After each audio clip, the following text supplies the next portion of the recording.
Hi, HRN listeners. We're celebrating our 15th anniversary, and we have a really fun campaign and an ask for you. This 15th anniversary tour is aiming to bring you closer to unique food and music experiences in some of the most exciting cities in America.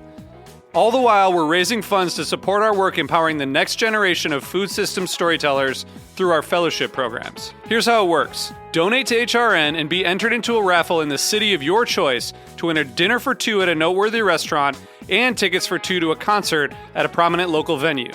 We have incredible partners in New York, Los Angeles, Philadelphia, Nashville, Las Vegas, Charleston, Asheville, and Ardmore, Pennsylvania, who have donated a meal for two and two tickets to a concert of the winner's choice. And all donations help fund our fellowship programs, where we're helping to build essential workforce readiness skills and food system storytelling skills. Check out heritageradionetwork.org/15 to donate and enter to win today. That's heritageradionetwork.org/15. Thank you. You're listening to Heritage Radio Network. HRN is food radio supported by you. Learn more at heritageradionetwork.org. This episode is brought to you by Roberta's, home of Heritage Radio Network for 10 years. Learn more about Roberta's at robertaspizza.com.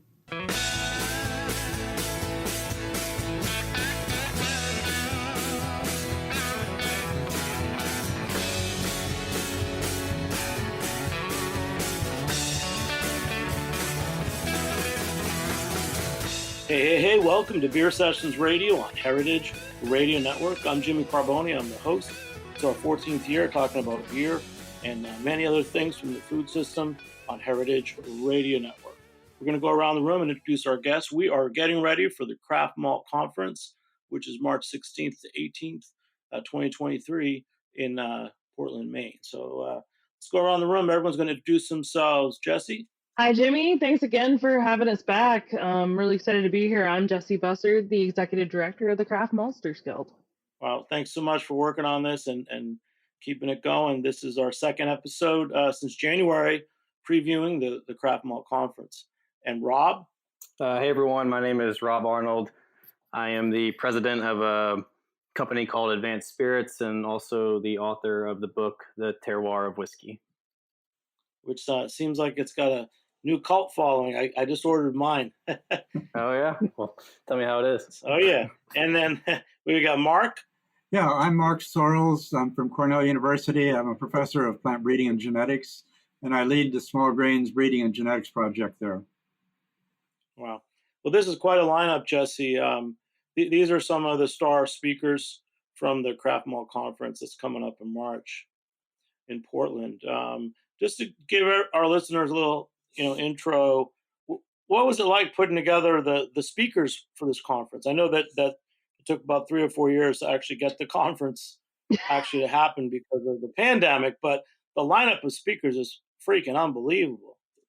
Yeah, so the really great thing about being in the craft malting industry is there's a lot of really exciting things happening with malt and just grains right now in the industry, both in the distilling world and in the brewing world and on the malting and plant breeding side as well. So there's no I was never at a loss for topics to pull from, and I really strive to make sure there's a nice assortment of talks that'll really fit a really wide array of attendees. So, everyone from the head maltster to the marketing director to a brewer who's, maybe looking to expand their knowledge about craft malt, or a distiller who wants to, perfect their craft using malted barley.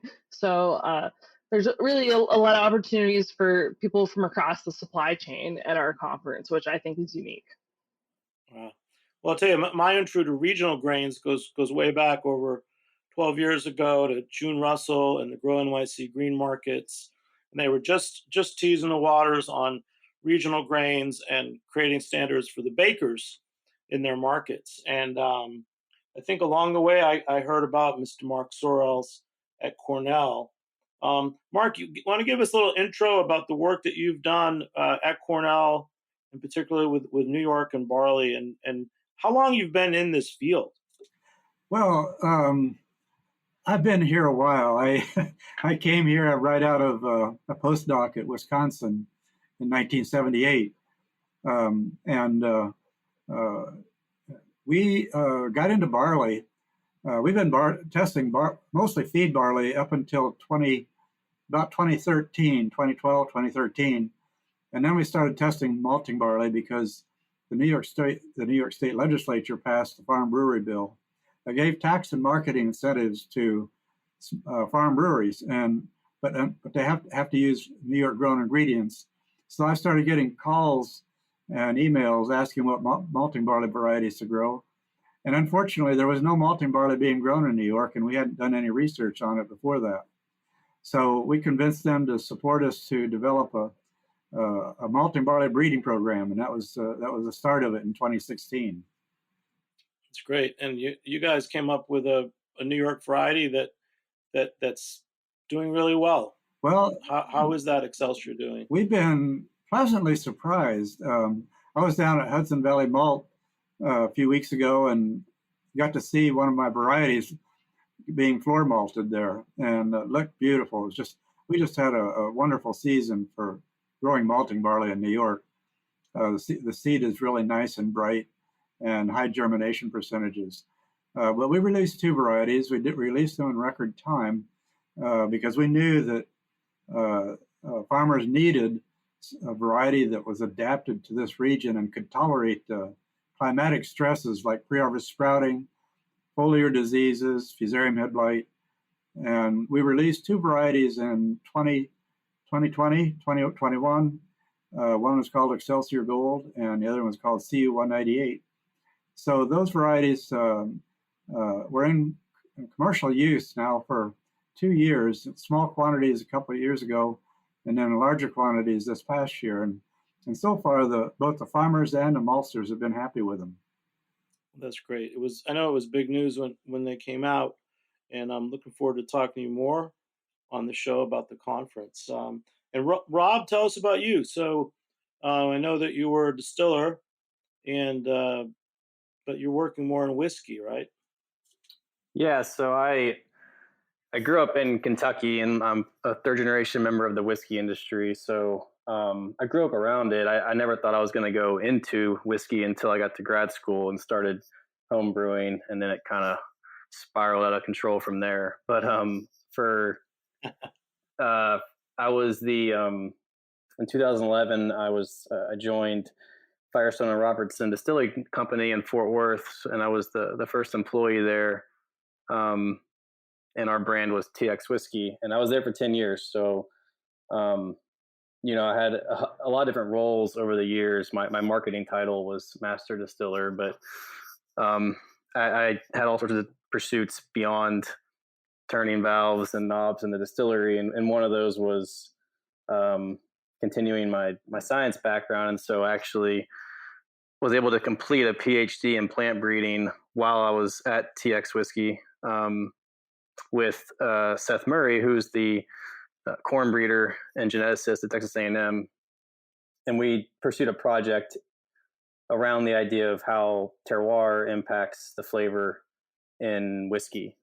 We looked at bourbon whiskey specifically, so a corn-based product. And this idea of terroir, meaning how the genetics of the corn variety, the environment in which the variety is growing in, as well as the interaction of those two, how that variety expresses flavor through its environment, trying to establish some sort of idea of how those three effects, the genetics, the environment, and the interaction, can impact flavor in whiskey. And so I'm a bad excuse for a plant breeder, or at least I've never done a cross in the field.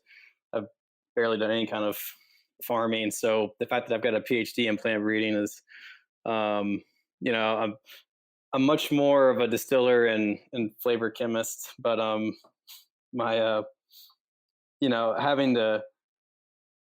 it was something that was really interesting to pursue, looking at there's so many varieties of corn that are out there, and this is true for barley, wheat, and rye and other grain types, but especially within the bourbon industry, everyone, for decades now has just jumped to using number 2 yellow dent corn, maybe number 1 if they've cleaned it well. But the number doesn't mean anything as far as flavor. It's this yellow dent corn variety is a commodity, is very narrow genetic diversity compared to what else is out there in the corn species. And so to really take a step back and say, well, you don't have to just use yellow dent corn when you make bourbon, and explore what that can mean, was really interesting. And I think the same thing is, I know the same thing is happening within barley and for beer, and to a lesser extent in rye and wheat, but there's still movements towards exploring the diversity of varieties that exist within the species, and then how they can be tailored, or how the local flavor based on where that variety is grown can be very distinct to a place. So a lot of that background and research and hands-on experience in the distillery led me to write a book called The Terroir of Whiskey, which I guess chronicled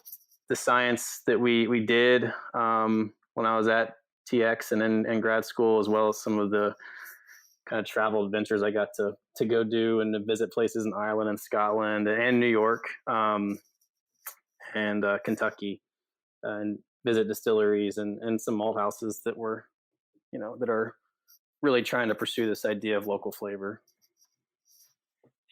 Before we go too deep, I would like you guys to talk a little bit about just what farm to glass is, and especially Mark, with you were just at Hudson Valley Malt House, and you're seeing the malt, variety of barley. Do you go all the way and taste it in the glass? And are you able to tell the difference? Well, it's interesting that you asked that question. I haven't actually done a controlled scientific evaluation of that particular quality, but when we were at the New York State Empire Barley and Malt Conference in December, we had a brewer from the Culinary Institute of America who brewed with my Excelsior Gold and had samples there for people to try, and had a really a wonderful Pilsner flavor to it. It was quite tasty. It was probably Hutch, right? Hutch Kujman. No, you got it. All right. And then what about for you, Rob? Yeah, farm to glass. Well, as far as, can you, like what we did through our research was actually this controlled experiment, and grew different varieties on different farms, and actually in the lab processed them into whiskey, and did chemical analysis and sensory analysis. And yeah, we could break it down to, the flavor of corn was impacted this much by the variety, and this much by where it was grown, and this much by how those two things intertwine with each other. So, I mean, you can, I think the idea of, can you taste the impact of grain variety or growing environment in beer and whiskey? I think the science, and it's not just our group that has done work here that's been published. I mean, all the data out there that has been published through peer-reviewed journals shows that the answer is yes, it does impact the flavor. And so I think where it gets really interesting is to move past that debate, because that debate's kind of worn out, and talk about, well, how much does it impact flavor, or how much can that grain to glass movement really be used to tailor or to capture new, forgotten local flavors? Can we kind of get past talking about it in general broad strokes and really get to some specifics, the way I think the wine industry does a great job of being able to show how certain flavors are very specific to this wine region or this grape variety. And that's where I would like to see our industry go as well with grain, is being able to really pinpoint some of those unique aspects that are from a variety or from a region, from a growing environment. The person who has done the most work with flavor in barley is Pat Hayes at Oregon State University. Oh yeah, mm-hmm. and he's actually done quite a lot of controlled tests to find out if different barley varieties and different growing regions affect the flavor. Yeah, and I think what's been really cool to see what he's done. There's been some really cool work out of, Pat Hayes has done some cool work with whiskey too through Waterford Distillery and a guy named Dr. Dustin Herb. And Mm-hmm.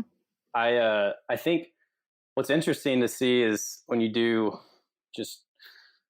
if you try to analyze all the flavor compounds present, there's a litany of flavor compounds present in beer or whiskey. But if you try to really peel it back and say, okay, well, which ones are actually important for flavor? And you can start to narrow it down through specific techniques. And then it gets interesting to me because then you can start to maybe really, how do you mingle the agronomy, the plant breeding, and the brewing distilling process to really go after the flavors that you're looking for that are specific to your variety or your growing environment. How different is it when you're talking about barley and grains for whiskeys versus beer? I don't really have an answer for that. Do you, Rob? Yeah, I mean the flavor compounds themselves are usually conserved across the different, whether it's, this is something I talk about in my book a lot, and I did the comparison of whiskey to wine, and I got some kind of people up front questioning, well, is that really a fair analogy? But the flavor compounds that are important for wine, or almost all of them, are also very important in whiskey, and the same thing applies to beer. What you're talking about more is variations in concentrations among the same flavor compounds or the same flavor compound classes. I mean, it still comes down to, esters and terpenes and phenols and aldehydes and, the ones that humans are sensitive to.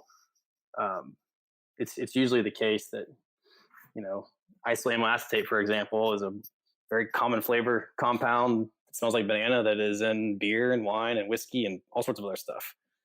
And so that's the nice part about the research is I think it does translate nicely across different styles, whether you mean spirit styles, alcohol styles, styles within the ale category, whatever it is. I think there's a lot of nice overlap that, so that, you can apply something you found in wine to whiskey or to beer, as an example. Yeah. The maltsters I've talked to say that they are really trying to avoid off flavors more than specific compounds, but because they don't want off flavors in their product. Yeah, and that's been common for really, the breeding programs for malting barley. It's the flavors always, from what I understand, it's something that's considered at the end of the process to make sure that an off flavor isn't coming from that specific variety. I would love to see us one day get to the point where flavor is a trait pursued in the breeding program. It's a very complicated trait and not one that's easy to breed for, but I think if you're focusing on specific flavor compounds, it's possible. Rob, what's it like developing, barley for Texas versus New York? You guys can both talk about that. It's a broad question, but I think it's a good thing for the show. Yeah, Mark's probably better. I have not ever worked with barley in the field. Like I said, I'm actually a pretty sorry excuse for a plant breeder, but so I'm gonna let Mark. I might let Mark take that one first. I think most of the barley is grown in western states and western Canada provinces, and these are drier climates. I think wheat is predominantly the grain that's grown, small grain that's grown in Texas, and I don't know much about barley production in Texas. It's really it's really been most of the barley is, like I said, has been grown in western states and the western prairies of Canada. But we realized that when we started growing malting barley in New York, that those varieties just are not very well adapted. We have a lot more kinds of abiotic stress and biotic stress here. And so it requires really a different emphasis in the breeding program. But what we're But I think we're going to see more and more barley being grown in non-traditional areas because the craft beer industry really likes to have local products, and so do consumers. Yeah, I can confirm there are 2 craft malt houses in Texas. Oh, are there? So Great. is barley being grown there, as well as wheat and other small grains. Tex Malt is probably the largest craft maltster there, and they work largely with distillers, which is really cool to see. So, yeah, there's lots of barley being grown in Texas. Maybe not as much as New York, but it's there. Yeah, That's good to know. we TX was involved in that early on. So Tex Malt was actually down the street from our first distillery. I mean, you could walk there and be there in a few minutes. That's convenient. Yeah. So I got to know Austin and Chase there pretty well over the years, the 2 founders. And they actually are the sole provider of barley, whether it's malted or not. Although at this point, all of it is malted that comes through to TX whiskey for making their bourbons and rye whiskeys. And all of that barley that they use is sourced from the farm that provides TX with corn, wheat, and rye as well. And that's Sawyer Farms. And Sawyer Farms is maybe 40 minutes south of Fort Worth. And Nice. John Sawyer's had a lot of success growing thoroughbred 6-row. I think he's grown some, done pretty well with Calypso. That's a 2-row, I think, right? Yeah. So it's definitely possible. I think he's had some years better than others, definitely. And there's further south you go in Texas, the hotter and wetter it is, and sometimes I think there's been more of an issue growing it further south. But here in the northern part of the state, and same with other small grains. I mean, you're right. Wheat was already established here, but rye, whether it's Elbon, has done okay here. We've actually been able to grow some of the hybrids, the Brasetto and Bonos here in Texas.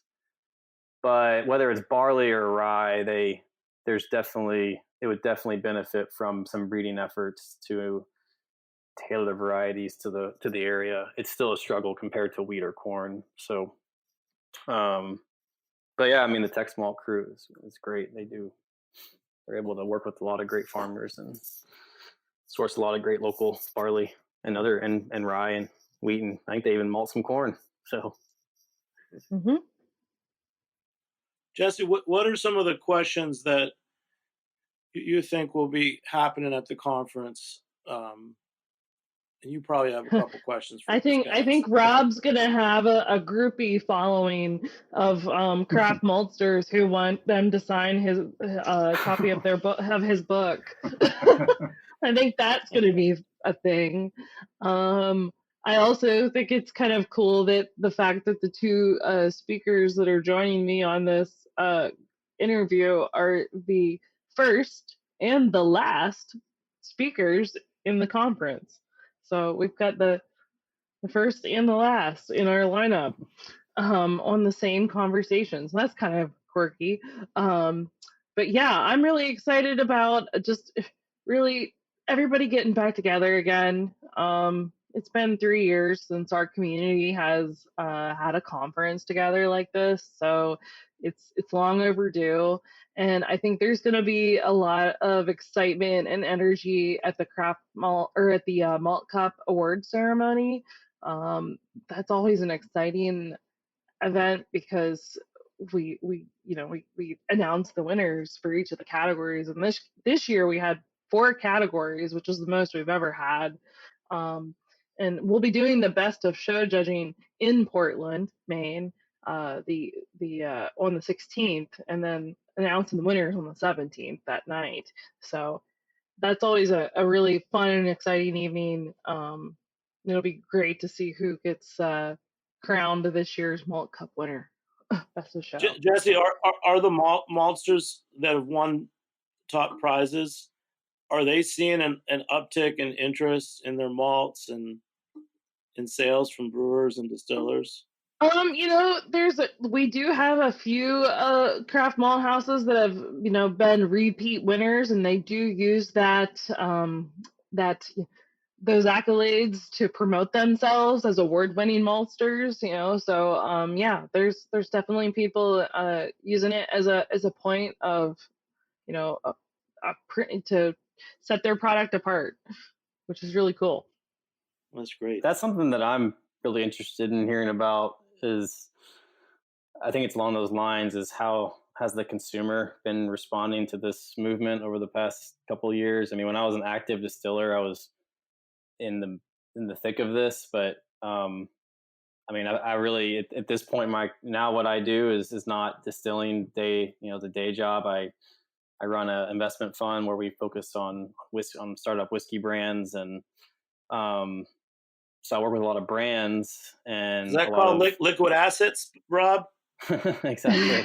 So we have a lot of, but we have a lot of liquid assets. There you go.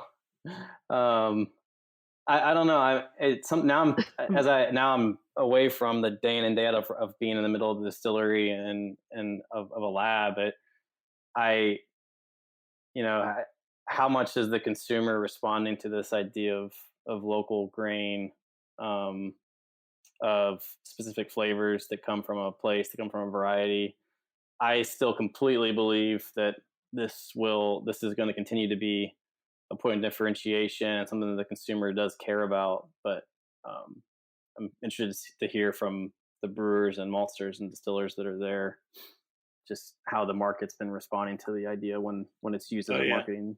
Because in the end, if the consumer's not great part of the conference, if the consumer's not picking up on it, if the consumer doesn't, then yeah. I think we're seeing, we've personally, the Guild has seen an uptick in production over the past 3 years. And we did a recent survey last year where we found that just in the past 3 years, there's been a 60% increase in production. And, we've also seen numbers of malt houses increase. We continue to hear about more and more operations expanding or new developing malt houses getting close to opening. So there's a lot of growth happening, and I feel like that growth wouldn't be there if the interest wasn't there. So I think brewers and distillers are looking more at craft malt for a number of reasons, but I think climate change and and then the rising cost of everything is really one driver. Craft malt's just becoming more.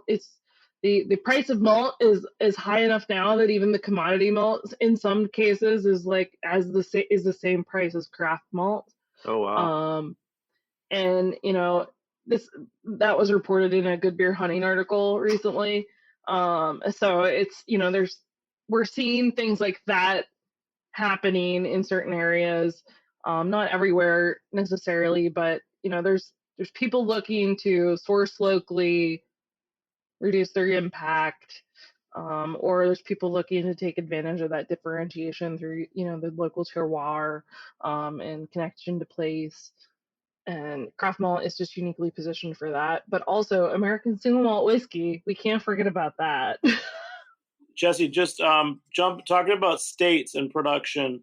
What are the top states right now that you're seeing the craft malt coming out of? And well, in terms of the acceptance, because I know, like in my mind, just from doing this conference, I see Maine, I see New York, I see North Carolina as 3 East Coast states where they have strong regional malt. Yeah, I would say Michigan's another, and then the Pacific Northwest, Washington, Oregon, California. Those states are really a great place for craft maltsters, and but I would say that there's a lot of interest and desire for more local grains in the Midwest, and that's where I hope more growth happens. Wow. Hey, we're going to go take a step back here. I want to ask Mark, just going back a few years. Mark, how hard was it, and what were some of the stories you could tell about the early days, even 8 or 10 years ago, when you didn't quite have the New York State barleys? How did you talk to farms about taking it on, and how important is it for the small farms to do small grains like this? It was a challenge. Before I get into the details, I'd just like to point out that in the year 1879, New York was #2 in barley production in the United States. That all changed, of course, with the opening of the Erie Canal and Prohibition. Getting back to your question there, Jimmy, we are fortunate to have an outstanding cooperative extension service here in New York, and they were instrumental in training farmers on how to grow this new crop. It's not like growing feed barley for sure. And when we brought in those varieties from other parts of the U.S. and Europe, especially the ones from Western Canada and the U.S., they turned out to be extremely susceptible to pre-harvest sprouting. And consequently, farmers lost their entire crop of malting barley several times in those first few years. And some of the farmers just gave up. They said, I'm not gonna fool around with it. But fortunately, we found that some of the varieties, particularly the ones from Europe, had some pre-harvest sprouting resistance. And so those varieties were grown quite a bit. They have a bit of a different malting profile than the Western U.S. and Western Canada varieties do, but the maltsters seem to be happy with them and be able to make them work. But we really needed a variety that combined both foliar disease resistance and pre-harvest sprouting resistance with good yield and good malt quality. And that takes a breeding program that is specifically targeting a particular growing region. Even though we were able to make it work with the varieties from other parts of the country and the world, they weren't perfect and they weren't ideal. So that's why we launched our own program to try to meet those needs of the maltsters and brewers. That's great. We're going to take a short break, and we'll be back in a few minutes on Beer Sessions Radio. All right. This episode is brought to you by Roberta's, home of Heritage Radio Network for 10 years. Roberta's was founded in Bushwick in 2008 and has become one of the most iconic restaurants in the country. HRN made its home inside of Roberta's in 2009, and together they have become part of the DIY fabric of the neighborhood. Roberta's, the pizza restaurant, is open for lunch and dinner 7 days a week and serves much more than just the famous wood-fired pizzas. Their team dreams up new salads, pastas, and sandwiches on the regular. Roberta's Tiki Bar is alive and well in the back garden, serving up frozen drinks in the summer and hot toddies in the winter. Stop by the bakery and takeout spot next door for fresh breads, sticky buns, and pizzas to go. But Roberta's also extends beyond Bushwick, with multiple locations in New York City and now in Los Angeles. You can also find their frozen pies in grocery stores around the country. The spirit of Roberta's, like Heritage Radio Network, is everywhere. Here's to many more years of pizza-powered radio. Learn more about Roberta's at robertaspizza.com. Hey, welcome back to Beer Sessions Radio on Heritage Radio Network. This is our 14th year of broadcasting weekly many different shows about food, farming, beer, and whiskey on heritageradionetwork.org. You become a member, again, heritageradionetwork.org. So we're doing another Craft Malt Conference pre-show with Jesse Buzzard, the executive director, and two experts, Mark Sorrells and Rob Arnold. So we're having a great conversation. And Mark was just talking a little bit about the challenge and some of the early days of getting farms in New York to adopt to taking on small grains. Mark, New York to me is, my home state and what I know from drinking and alcohol, and guys like Jason Saylor and Strong Rope. Oh yeah. There are some brewers that live by New York ingredients, and there's others that want to embrace it. They might have a small system where they're using, which is their farm brewery, and they're trying to focus on New York ingredients, and they may have a larger system that's not the farm brewery. So I see a lot of, but I think that you guys have done a great job in that. I think across New York State, the brewers know what local is and what local malt is. Are you proud of yourself? Well, not me particularly, but I'm very impressed with some of the breweries like Strong Rope, being able to use 100% New York grown ingredients. I think that's pretty impressive, and it takes an outstanding maltster and brewer to be able to use local ingredients, because they change every year and they're different from different farms. So it's a challenge that only the most skillful maltsters and brewers can manage to deal with. So that's sort of I think that's one of the most important aspects of growing and brewing, malting and brewing locally, is to deal with the variation from farm to farm and year to year. Yeah, no, it's great. And then you said you were just up at Hudson Valley Malt with Dennis. He's Yep. also grown. Again, tell us your experience of being there when your variety of barley is being malted. Yeah, well, he collaborates with Ken Migliorelli Farm, and Ken's a good farmer. He's only been growing barley for a few years, but he's a very conscientious farmer. He gets the barley out of the field on time, cleans it, and Dennis appreciates the high quality of grain that he gets from Ken. When I was there, it was a field to pint tour organized by Cooperative Extension of Ulster County, and when we visited Hudson Valley Malt, by the way, their tasting room is beautiful. You really ought to try to get there to see their tasting room. It's right, and there's windows. You can see the floor malting going on from the tasting room. And they gave me a rake, and I went out there and raked some of my own barley. I've been there too. I was there in 2016 when I think they were when Migliorelli's farm was just starting out. Yeah, with barley. Yeah, I think a couple of Dennis's sons do a lot of the work there now.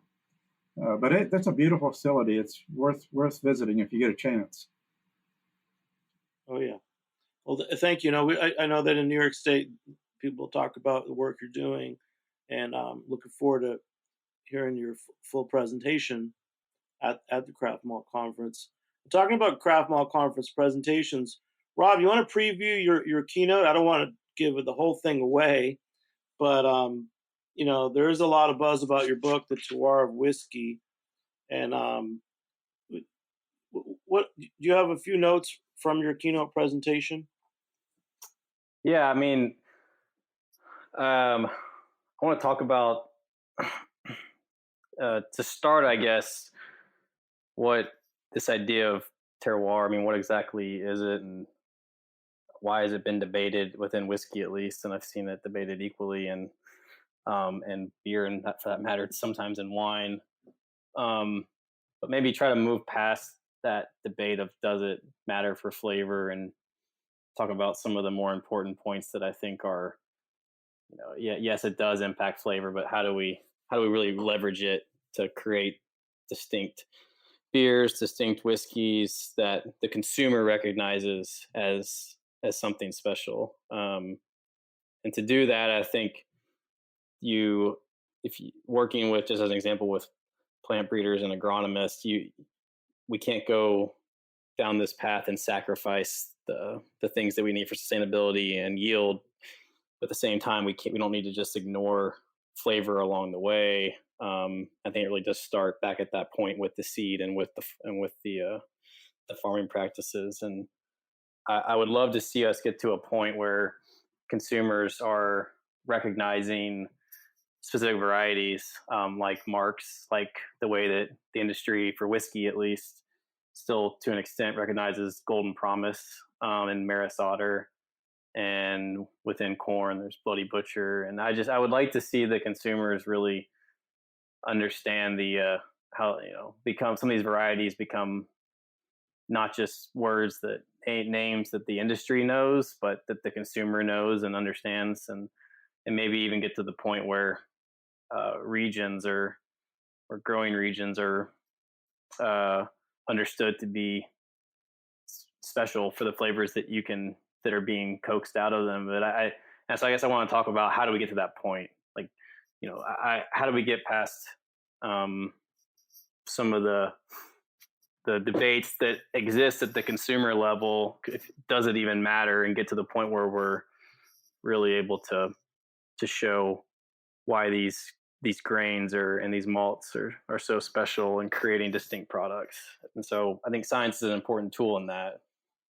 Rob, I saw in New York, the focus on rye, and then there's a lot of good rye whiskey being made by small distillers in New York. When I think about bourbon, I don't ever, I mean, unless I'm really thinking about it, I don't ever think about corn. And I remember years ago when Kings County Distillery was first distilling in New York, they only had they called it corn eau de vie, or like a moonshine. Yeah. It was probably the first time I really thought that, wow, the base of bourbon is what's 50% corn or something like that. Yeah. So how how do you talk more about the corn and well, I mean, I think that's what are the varieties that you want to use in your bourbon?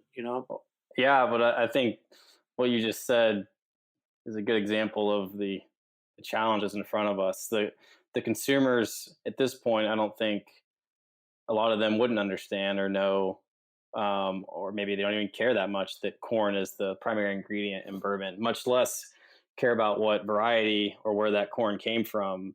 But you compare that to the wine industry, I mean, people go and choose wines based on the variety. Do they want a Merlot or a Cab or a Syrah or Pinot Grigio, or based on the region? And I think that's where there's this dichotomy that how do we get to the point where we are able to capture the consumer's attention, and to the point where they don't just know that bourbon's made from corn, as an example, but that they really like the flavor of bourbon made from Bloody Butcher corn, or from autofile corn. That's another really cool variety. These are old heirlooms, and I don't know if I have the right answer.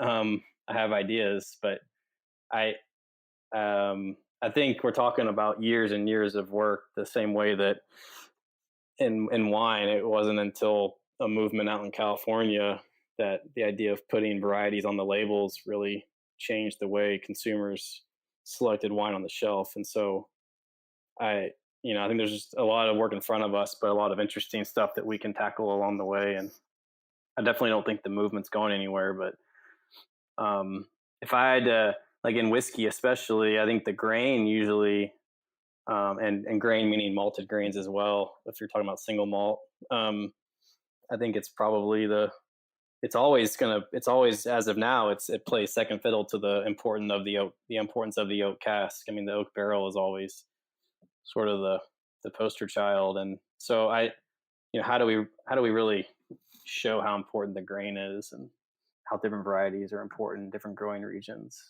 and work with breeders and agronomists? Yeah, that's cool. That's something to look forward to. Maybe taste some of the corn whiskeys when they're younger too. Wow.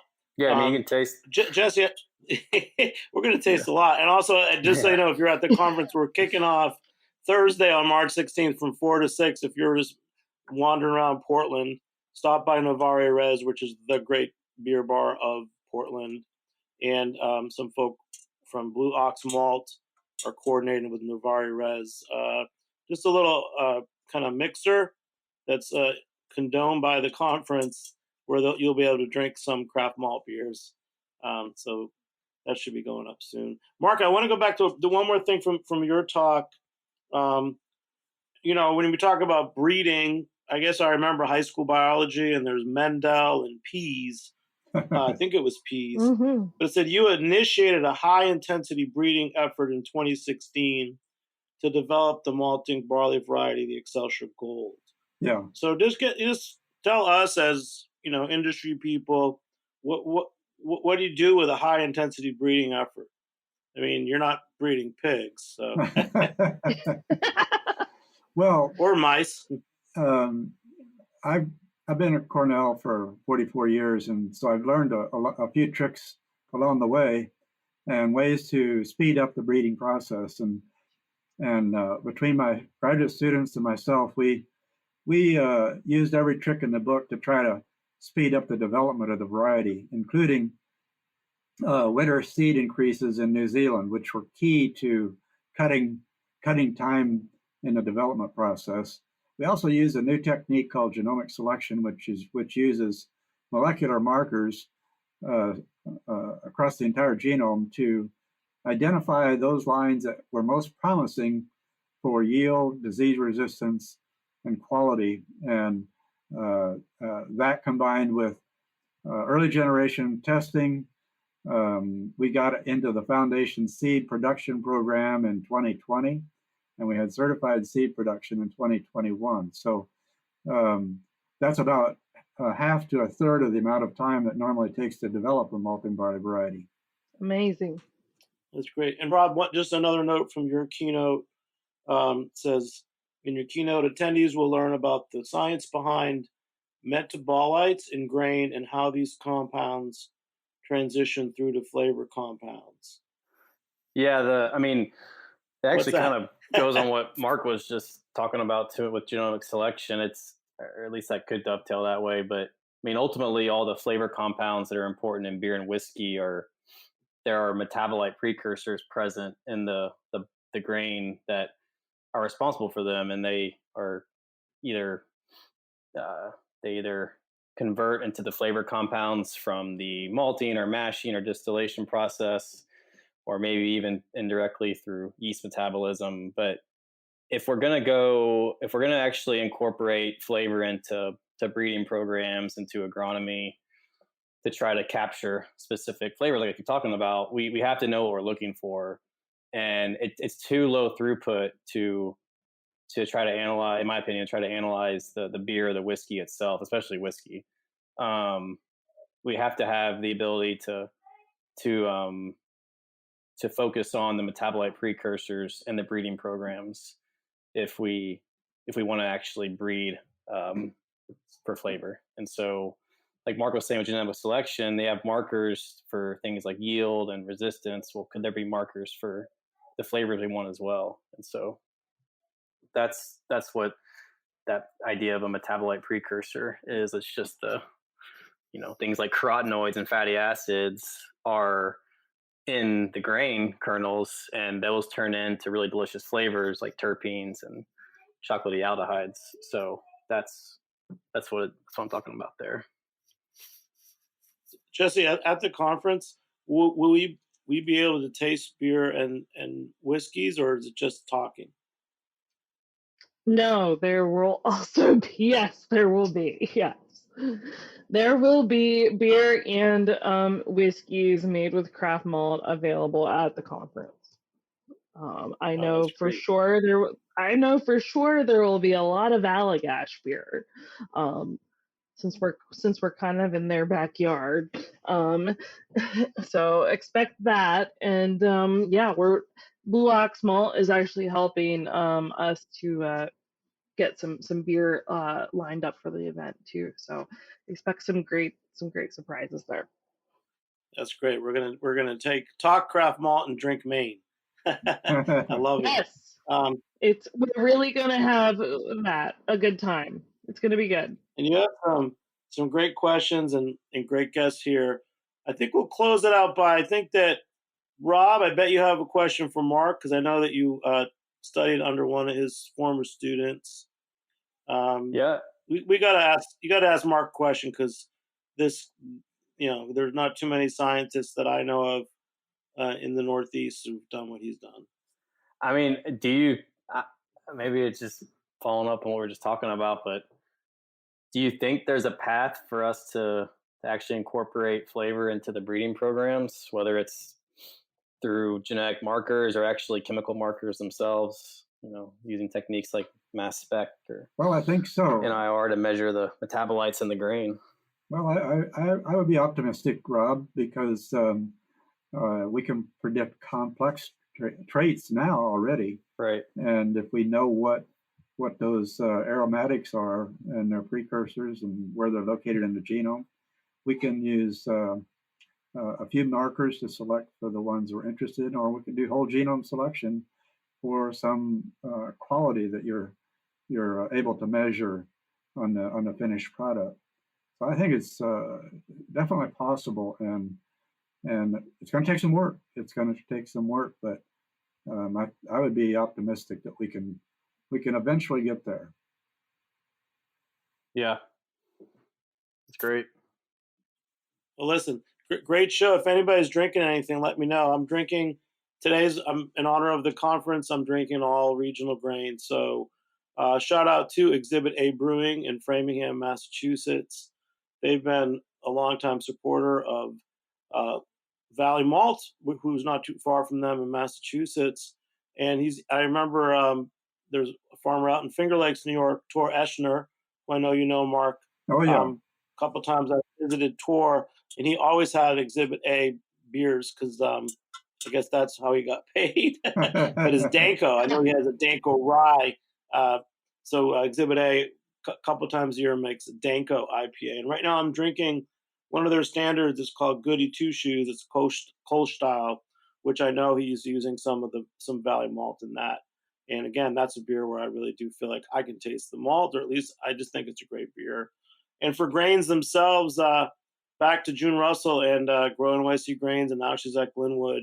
Years ago, she turned me on to just incorporating, regional grains into my diet. So almost every morning, I eat a multi-grain cereal, which is all kind of sourced and kind of processed through Wild High Farms, who's somewhere upstate. But this is I try to have regional grains every day. So it's in my diet, and you guys have really been influential to me. So thank you. Thanks for everything you guys have done. Jesse, any final words? Conference is coming up. There's still time for people to register. Yes, there is still time for you to register. We're not closing in-person registration until March 10th.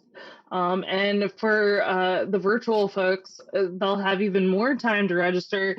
We'll be keeping virtual registration open through the 15th. So there's a couple different options of ways to participate. For, if you can't make it to Maine, you can still join in for the talks and not miss out on the great information that these experts like Rob and Mark are going to be sharing. Yeah, and I just want to say today it's February 14th. I'm going to say this, even though this will air later, to me, this is my I Heart Craft Malt episode. And for me, more and more when people talk about, what are people drinking, hard seltzer or other products, I think that, craft malt beers are definitely a way, one, for brewers to stand out, and two, just to drink a better product, which is kind of what you want to do, is drink good stuff all the time. And Mark, you want to say anything else before we close out? Just want to thank Jimmy. I just want to thank you and Jesse for inviting me to be on this program with you. It's a wonderful program, and I really appreciate that. We're glad you could join us, Mark. It was good to have you. Yeah, thank you all very much. Thank you, guys. And thanks, Mark and Jesse. Thank you, Rob, for joining me here on Heritage Radio Network. Big shout out to our engineer, Armin Spengen, who's going to clean this up. And I'm Jimmy Carboni. We'll catch you next time on Beer Sessions Radio. All right. Woo! Thank you. Beer Sessions Radio is powered by Simplecast. Thanks for listening to Heritage Radio Network. Food radio supported by you. Keep in touch at heritageradionetwork.org/subscribe.